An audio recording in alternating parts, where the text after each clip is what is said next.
तो फिर देखिए कैसेट वाला क्लास में आपका स्वागत है।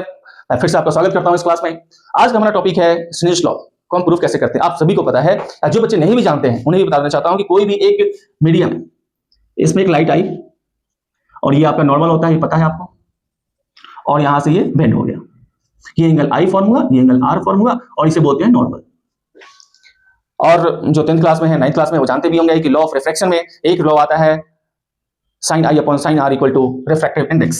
sin I upon sin R equal to refractive index को ऐसे डिनोट भी करते हैं या फिर लिखते हैं V1 अपॉन V2 भी लिखते हैं। बट ये आज हम प्रूफ बताने वाले हैं कि ऐसा होता क्यों है।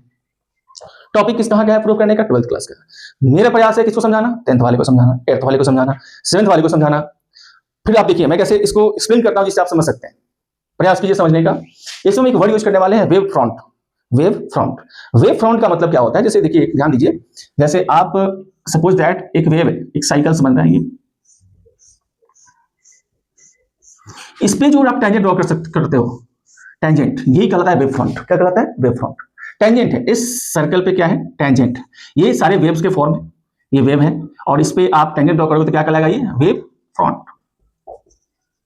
हम इसका यूज करने वाले हैं। वेव फ्रंट की हम बात करें, यहां पे हम इसमें वेव फ्रंट की बात करते हैं इंसिडेंट रे में, तो आप देखिए ध्यान से, वेव फ्रंट हमेशा क्या होता है? ये वाला लाइन परपेंडिकुलर होता है। एक और आप लाइन ड्रॉ कर दो जो कि इसके भी परपेंडिकुलर होगा। ये भी कितना आएगा? 90 डिग्री।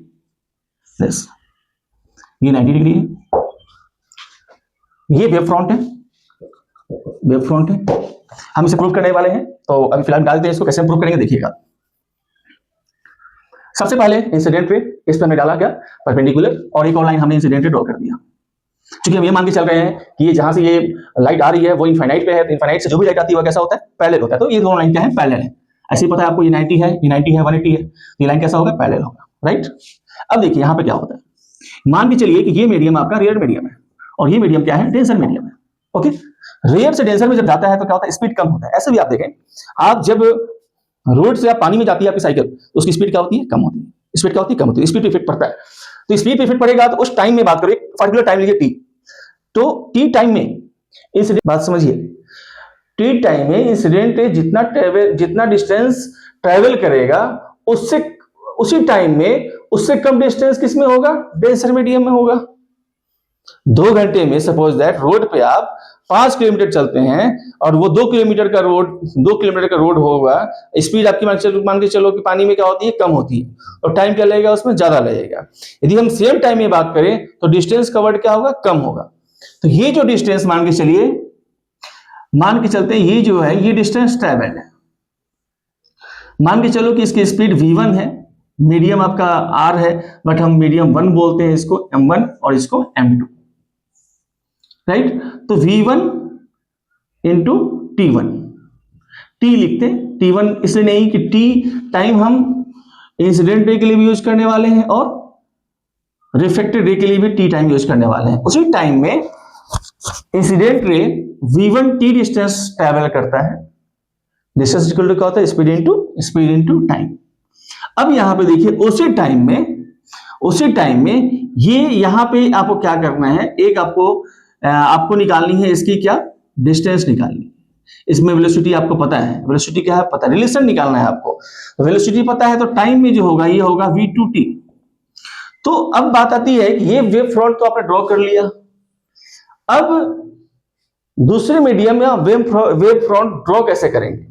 सिंपल सा लॉजिक है। इस डिस्टेंस की, v2 डिस्टेंस की, v2 इंटू टी डिस्टेंस की एक आप आर्क लेंगे और एक यहां पे सर्कल ड्रॉ करेंगे, राइट। क्या ड्रॉ करना है? सर्कल ड्रॉ करना है। और फिर आपको एक स्केल लेना है और यहां से ड्रॉ करना है एक टेंजेंट, इस पॉइंट से टेंजेंट ड्रॉ करना है इस पे। तो ये जो डिस्टेंस होगा आपका वो कहलाएगा v2t।